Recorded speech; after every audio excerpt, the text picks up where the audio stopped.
بسم اللہ الرحمن الرحیم۔ السلام علیکم ناظرین، میں طارق اسماعیل ساغر آپ کی خدمت میں کچھ گزارشات کے ساتھ حاضر ہوں۔ ناظرین کرام، اس وقت میں آپ کی خدمت میں 3 اہم ترین جو واقعات ہوئے ہیں پچھلے 2-3 روز میں، ان کے حوالے سے کچھ گفتگو کروں گا۔ سب سے پہلا تو یہ ہے کہ پاکستان کے DGISI جب چائنا تشریف لے گئے ہیں اور وہاں خاص طور سے سیکورٹی کے حوالے سے، دہشت گردی کے حوالے سے، ایکسپیکٹڈ دہشت گردی کے حوالے سے جو معاملات زیر بحث آئے ہیں اور جو کنسنس ہوا ہے دونوں ممالک کے انٹیلیجنس کا، اور چائنی انٹیلیجنس نے اور پاکستانی انٹیلیجنس نے یہ نتیجہ اخذ کیا ہے کہ داسو ڈیم والے حادثے اور جوہر ٹاؤن لاہور والے حادثے میں بہت تعلق ہے۔ گزشتہ روز لاہور اور ملک کے دوسرے شہروں سے کچھ گرفتاریاں اس حوالے سے کی گئی ہیں، اور یہ بھی کہا جا رہا ہے کہ جو Pakistani security adviser mister Moeed Yusuf امریکہ تشریف لے گئے ہیں، وہ بھی اسی مسئلے کو ڈسکس کریں گے کہ بھارت کی طرف سے پاکستان میں اتنی ننگی جارحیت اور دہشت گردی کا آخر کیا جواز ہے، اور اس دہشت گردی کو کس کی پشت پناہی حاصل ہے،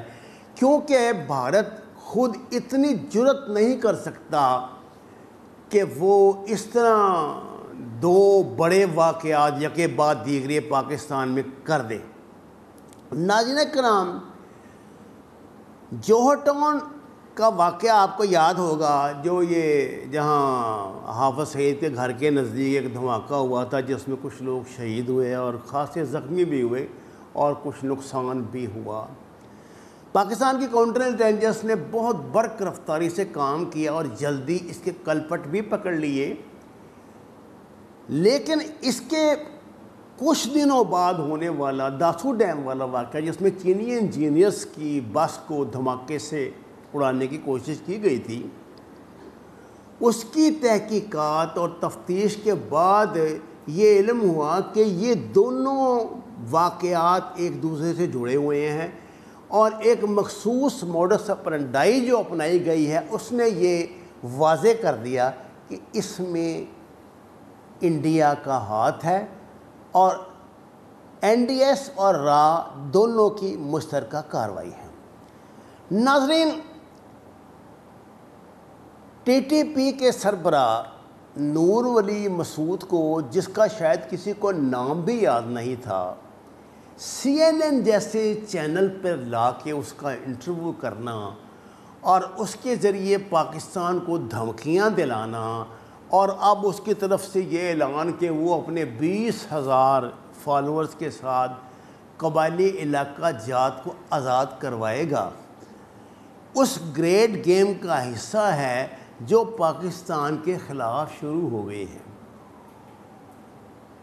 ایک ایسی تنظیم جس کے خاتمے کے لیے پاکستان کے عوام اور فوج نے ہزاروں جانوں کی قربانیاں دی، 70,000 سے زیادہ جانوں کی قربانیاں دے کے ہم نے پاکستان میں جو دہشت گردی ختم کی تھی، انڈیا افغانستان کے ساتھ مل کے وہ دہشت گردی دوبارہ شروع کروا رہا ہے۔ سوال یہ پیدا ہوتا ہے ناظرین کہ آخر مغربی میڈیا کو یہ کیا سوجی کہ اس نے ایک بین تنظیم جس پہ UNO کی طرف سے، امریکہ کی طرف سے پابندی ہے، اس کے چیف کو دنیا کے سب سے بڑے میڈیا پر پیش کر کے اس کے ذریعے پاکستان کو دھمکیاں دلائیں، اور تمام اخلاقیات کو، تمام اصول و ضوابط کو بالائے طاق رکھتے ہوئے ایک دہشت گرد کی نمائش کی۔ کیا اس سلسلے میں کسی مغربی ملک کو توفیق ہوگی کہ وہ کارروائی کرے اور حقائق سے ہمیں آگاہ کرے؟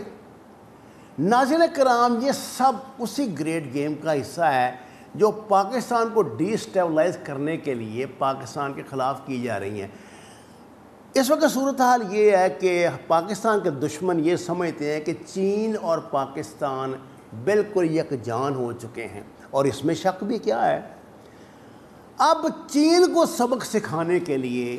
انڈیا نے ایک انتہائی گھناؤنی سازش تیار کی ہے۔ اس سازش کے ڈانڈے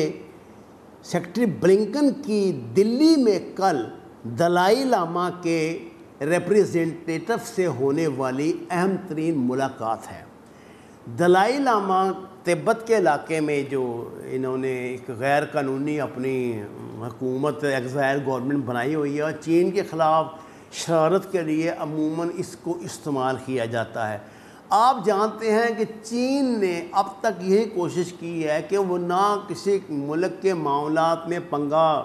لے اور نہ کسی کو یہ اجازت دیتا ہے کہ کوئی اس کے معاملات میں دخل دے، لیکن اب ایسا لگتا ہے کہ سی پیک کی سزا پاکستان اور چین کو مشترکہ طور پہ دینے کے لیے یہ دہشت گردی آغاز کروائی گئی ہے۔ اگر جو طاقتیں، جو کھلاڑی یہ کھیل ترتیب دے رہے ہیں، اگر وہ یہ سمجھتے ہیں